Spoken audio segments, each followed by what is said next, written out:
located? Living in Basel in Switzerland. Okay, excellent. Excellent. I hear it's beautiful out there. I need to get out that way. Yes, it is. You're very welcome to Yeah. visit. So before we get into your latest album, Words of the Wind, I want to know, 4 years ago we were trying to figure out how this pandemic was going to play out. It really went through the musicians community in a very specific way. How did you make it through it and how did it change you? Oh,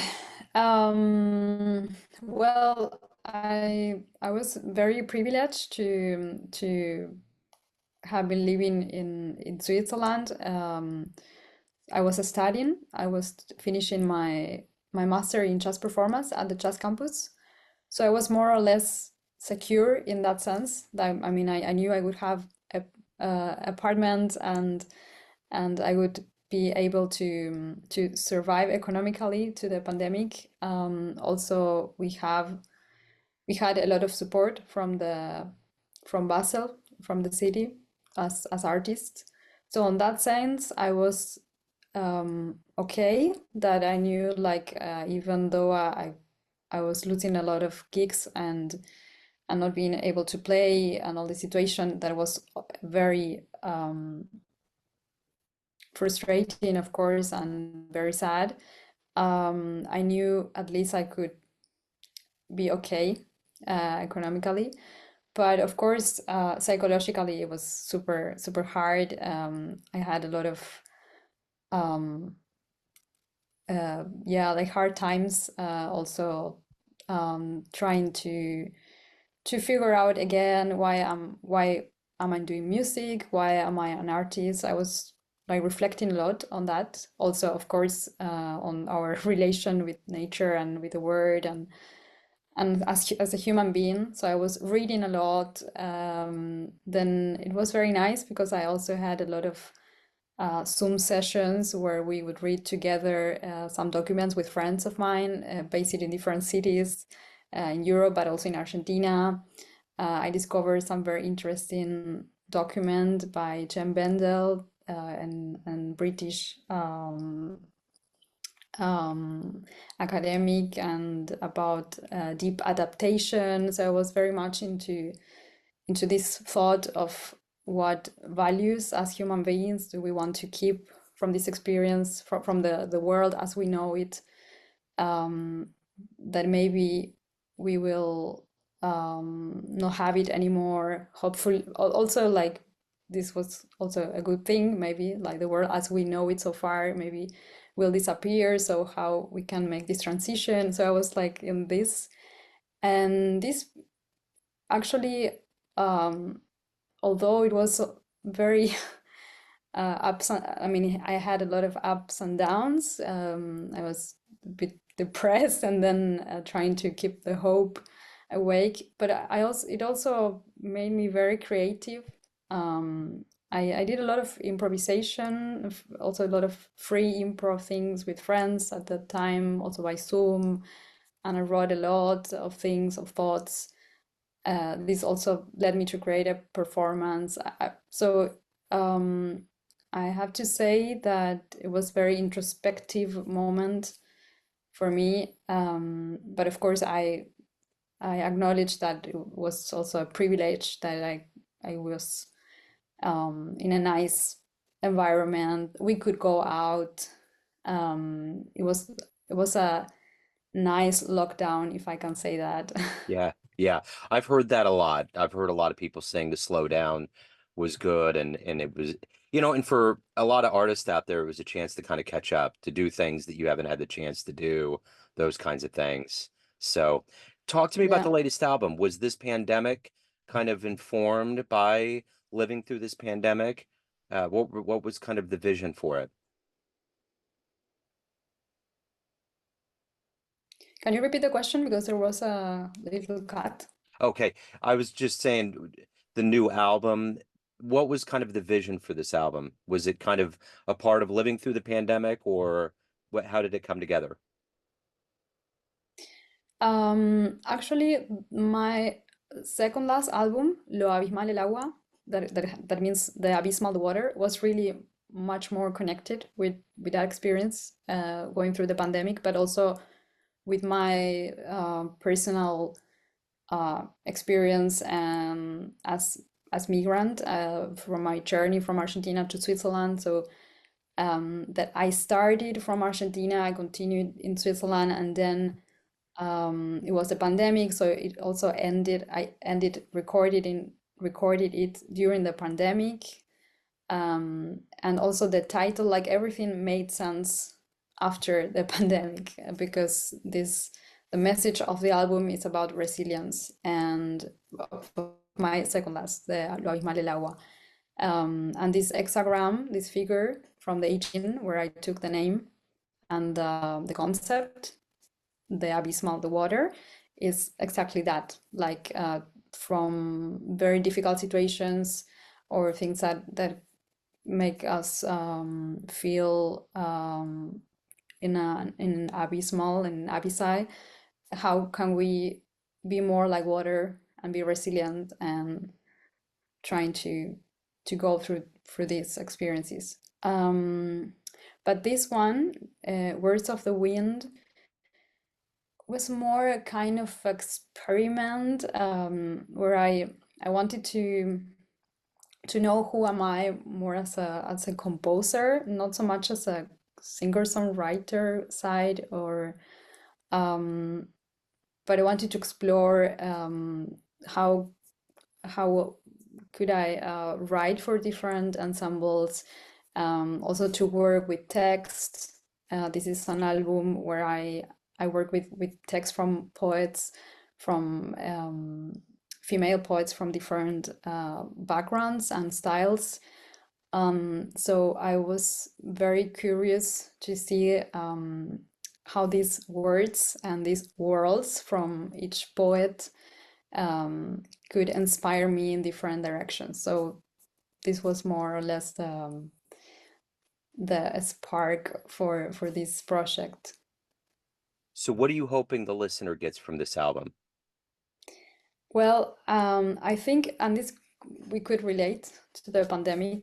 I think we are going through a little crisis of imagination as society, and yeah, I really wish that people can, the listeners can really get into these different worlds and be carried by these words of the wind through different soundscapes. Um, I think poetry is very powerful and it triggers the imagination. So I think this is my main wish for the listeners. Excellent. So you talked about coming from Argentina to Switzerland. Talk to me about how the music journey began for you. How did you get into music and more specifically jazz? Where, well, from since ever, I don't, there was always music at home. We listen a lot to music. My parents listen a lot to music, different styles. Um, but there was a lot of jazz at home, and I remember I would just grab some CDs from my dad's collection, and just go to my room and play it and try to learn it, and also had a lot of attachment to the CD, like to see the lyrics and the photos and the singers, and trying to imitate. I also wanted to be an actress, so I was all the time like trying to to act like the singers. Um, and I started to go to a kind of art school in Argentina where you can go like after before or after school. You can go there, and we had different workshops. So I was always like, and this since I was 7, 8 years old, like, so I was always like very interested in arts and music. And then I started to go to a musical, like for musicals to be actress, singer, dancer. Um, so that was my, I think my entrance also to jazz, because the main repertoire of the American songbook come from musicals. Yeah. Um, so I was very much into that. And I just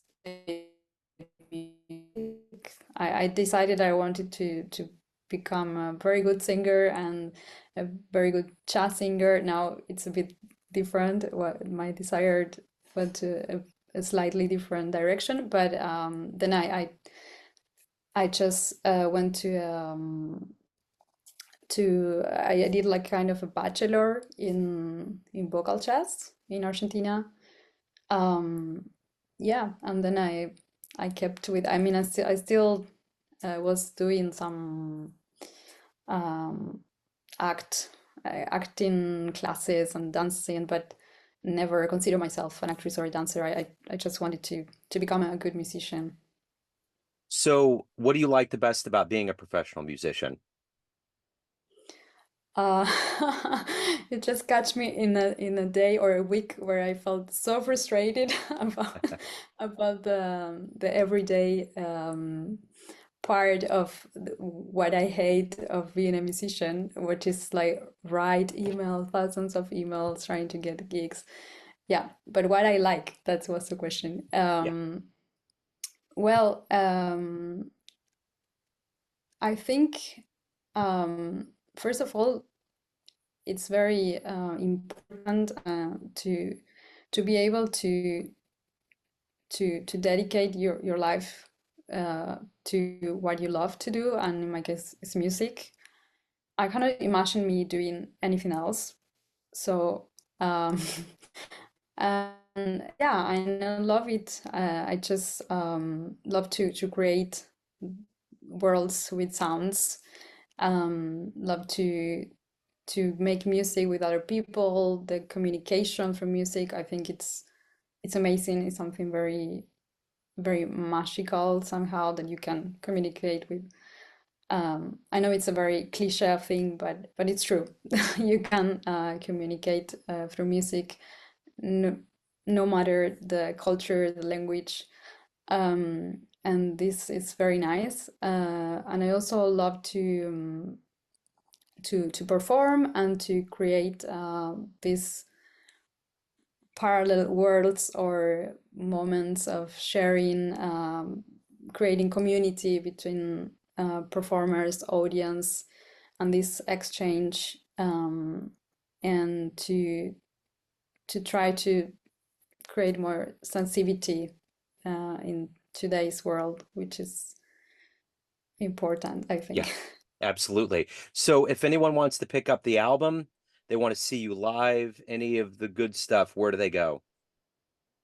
Yes, well, my album is out on all platforms, but if you're a true fan, you will go to Bandcamp because this is the best